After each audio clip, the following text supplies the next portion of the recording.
नेपाल के रसुआ जिले में आई भीषण बाढ़ की डरा देने वाली कई तस्वीरें आई। बाढ़ का पानी बिजली की रफ्तार से भी तेजी से बहता दिखाई दिया। बाढ़ का पानी नेपाल चीन बॉर्डर पर मौजूद चीन के इमिग्रेशन ऑफिस तक पहुंच गया। वहां तबाही मच गई। इमिग्रेशन ऑफिस वाली इमारत वहां तहस नहस हो गई। सब कुछ साफ हो गया, कुछ नहीं बचा। उस जगह का नामो निशान ही मिट गया। जिस वक्त ये तबाही मची उस समय इमारत के आसपास बड़ी संख्या में लोग मौजूद थे।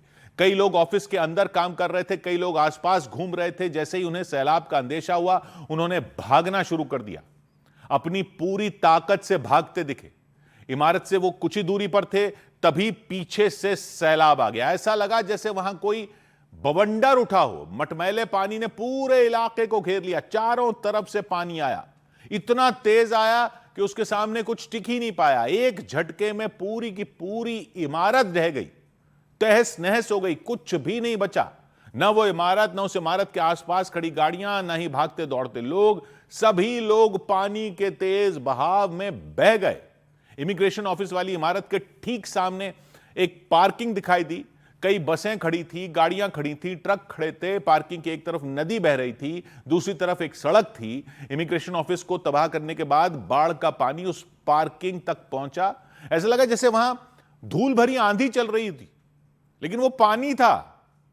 सब कुछ धुंधला हो गया। पानी की उफनती लहरें चारों तरफ से आ गईं और देखते ही देखते पूरी पार्किंग बह गई। पर खचे उड़ गए उसके, मलबा हवा में उड़ता दिखाई दिया। तमाम बसें, गाड़ियां, ट्रक तिनकों की तरह बह गए। पानी के तेज बहाव ने कुछ नहीं छोड़ा, पूरा इलाका साफ हो गया। दूर दूर तक सिवाय पानी के कुछ नजर नहीं आया। पानी ने पूरे इलाके पर कब्जा कर दिया। इस खौफनाक मंजर को जिस किसी ने भी देखा, उसकी चीखें निकल गईं, रूह कांप गई, जान हलक में आ गई। नेपाल और चीन के बॉर्डर पर रसुआ जिले के रसुआगढ़ी इलाके में यह हुआ। ये जो इमारत थी, चीन के साथ व्यापार करने और चीन में आने जाने का नेपाल में सबसे अहम रूट यही है। वहां अचानक आई बाढ़ में कई सड़कें बह गई, कई पुल बह गए। राहत और बचाव टीमों का उन इलाकों में पहुंचना मुश्किल हो गया, लोगों की मदद करना मुश्किल हो गया। लेकिन सैलाब ने नेपाल के रसुआ जिले में ही तबाही नहीं मचाई, बल्कि नुवाकोट जिले में भी तांडव मचा दिया। वहां त्रिशूली नदी की ताकतवर लहरों में लोहे का एक भारी भरकम पुल भी बह गया। पुल का नामो निशान मिट गया, तबाह हो गया। वो किसी तिनके की तरह बहता हुआ नजर आया। प्रचंड लहरों के टकराते ही एक झटके में अपनी जगह से उखड़ गया और चंद सेकंड के अंदर उफनती लहरों पर बहते हुए गायब हो गया, आंखों से ओझल हो गया। इस भयानक मंजर को जिस किसी ने भी देखा, पैरों तले जमीन खिसक गई, सांसें अटक गई, लोगों की जान हलक में आ गई। क्योंकि लोगों की आंखों के सामने सैलाब की खतरनाक लहरें सब कुछ तबाह करती दिखाई दी। जहां से भी सैलाब गुजरा, सब कुछ खत्म हो गया। प्रचंड लहरों के आगे जो कुछ भी आया, उसका वजूद मिट गया, बर्बाद हो गया, वो खत्म हो गया, तहस नहस हो गया। कुछ मिनटों के अंदर उफनती लहरों ने सब कुछ निगल लिया। लोहे का भारी भरकम पुल किसी खिलौने की तरह पानी की तेज धार में बह गया। नेपाल के नोवाकोट जिले में त्रिशूली बाजार इलाका है। त्रिशूली नदी इस इलाके के बीचों बीच बहती है। दोनों किनारों पर बड़ी संख्या में मकान बने हुए। सैलाब आने से पहले तक वहां सब कुछ ठीक था, सब कुछ सामान्य था। त्रिशूली नदी शांत थी पहले तो, लेकिन जैसे ही नदी में सैलाब का पानी पहुंचा, हाहाकार मच गया, कोहराम मच गया। रौद्र रूप में आ गई त्रिशूली नदी।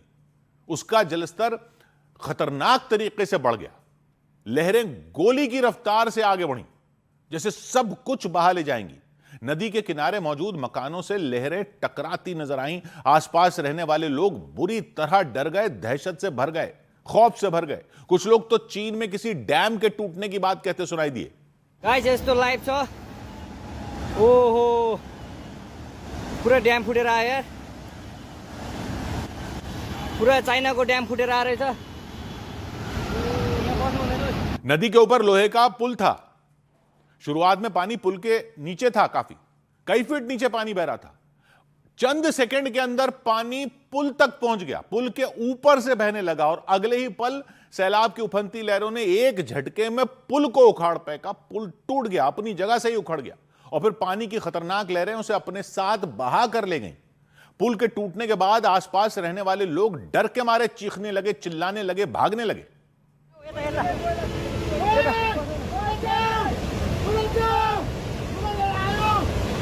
आमा यार बजारै गयो यार यहाँ नबसौँ ल। एकदम डरावना मंजर था। सैलाब की वजह से त्रिशूली नदी रौद्र रूप में आ गई, एकदम खतरनाक लहरें उठी। सैलाब ने आसपास के मकानों को तबाह कर दिया। किनारे पर मौजूद कुछ मकान पानी में बह ही गए, पानी में समा गए। खबर है सैलाब में नदी के किनारे मौजूद करीब 60 मकान वहां पर और कुछ पुल पूरी तरह तबाह हो गए।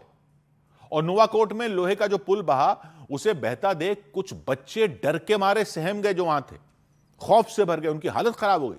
स्कूल जा रहे थे, वो बस में बैठे थे। रोंगटे खड़े कर देने वाली यह घटना उनकी आंखों के सामने हुई। त्रिशूली नदी के रौद्र रूप को देखकर चारों तरफ चीख पुकार मच गई। लोग डर के मारे इधर उधर भागने लग गए। उसी वक्त पुल के नजदीक एक स्कूल बस खड़ी थी, उसमें कई बच्चे थे। उन्होंने जैसे ही अपने सामने बह रही नदी को देखा, वो बुरी तरह घबरा गए। नदी का पानी खतरनाक स्तर पर पहुंच चुका था।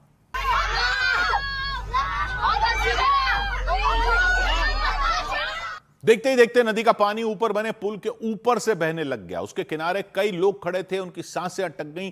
जान बचाने के लिए वो वहां से दूर भागने लग गए। चारों तरफ अफरा तफरी का माहौल बन गया, लेकिन बस में बैठे बच्चे कहीं भाग नहीं सकते थे। उनकी हालत और खराब हो गई। वो बस में थे। ड्राइवर ने बस आगे बढ़ा दी, बस को नदी से दूर लेकर चला गया।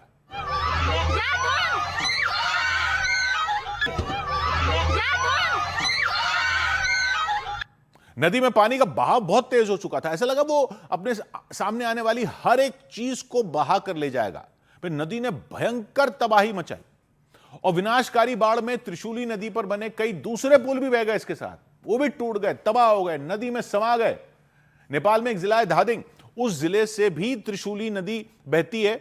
नदी पर कंक्रीट के मजबूत पुल बने हुए हैं। सैलाब की ताकतवर लहरों के आगे कई पुल धराशायी हो गए। उफनती लहरों के आगे कंक्रीट के मजबूत से मजबूत पुल नहीं टिक पाए। एक पुल ने तो चंद सेकंड में जल समाधि ले ली, उसका नामो निशान मिट गया। त्रिशूली नदी में सैलाब आया तो पानी एकदम से बढ़ गया, नदी उफान पर आ गई। उसका जलस्तर खतरे के निशान को एकदम से पार कर गया। उफनती लहरें नदी पर बने कंक्रीट के पुल से टकराई। जैसे पुल कुछ देर में टूट जाएगा साफ दिख रहा था, वैसे ही हुआ। कुछ देर तक पुल से नदी की लहरें टकराती रहीं। पुल भी किसी तरह कुछ ही देर तक टिका रहा। अगले ही पल तेज आवाज के साथ पुल टूट गया, बीच से फट गया, कई हिस्सों में बिखर गया और फिर नदी की लहरें पुल के हिस्सों को अपने साथ बहा ले गईं। यो पुललाई चाहिँ टोटल्ली एकदम बाङ्गो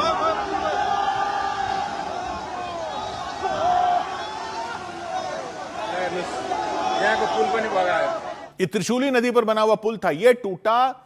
नेपाल के धादिंग जिले को मलेख इलाके से जोड़ता था ये, लेकिन विनाशकारी बाढ़ ने पुल को तबाह कर दिया। पुल को टूटता देख आसपास खड़े लोग जोर जोर से चिल्लाने लग गए।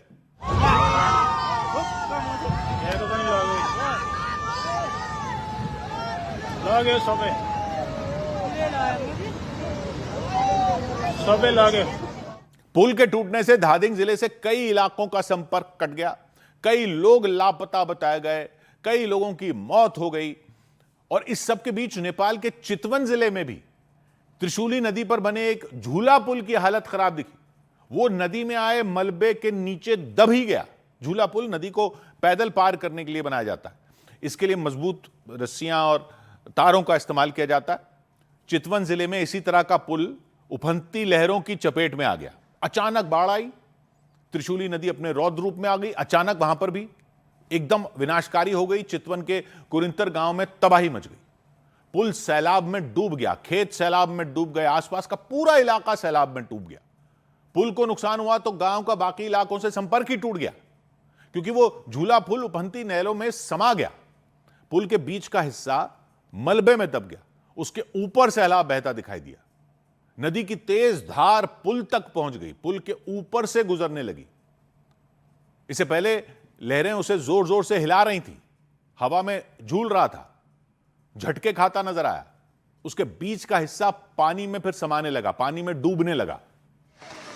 गयो भाइ, पुल गयो गयो अब गयो सब जाली निस्क्यो। अम्मै यत्रो सैलाब जैसे जैसे आगे बढ़ रहा था, वैसे वैसे पुल हिलता रहा। आसपास मौजूद लोग खौफ से भर गए, सहम गए, डर गए, क्योंकि यह खौफनाक मंजर ठीक उनकी आंखों के सामने हो रहा था, उनके घर के सामने हो रहा था। कुछ ही देर में वो पुल मलबे में दब गया, नदी में समा गया।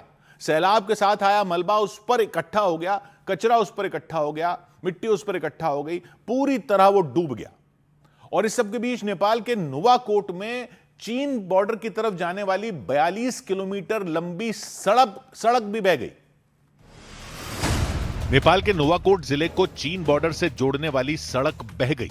42 किलोमीटर लंबी सड़क के बह जाने से नेपाल और चीन के बॉर्डर पर गाड़ियों की आवाजाही पूरी तरह से ठप हो गई। नेपाल के प्रधानमंत्री बालेन शाह ने वहां के सांसदों के साथ बैठक की। बैठक में बाढ़ के हालात और राहत बचाव कार्य को लेकर चर्चा की गई। उन्होंने राहत और बचाव टीम को लोगों तक हर संभव मदद पहुंचाने के निर्देश दिए।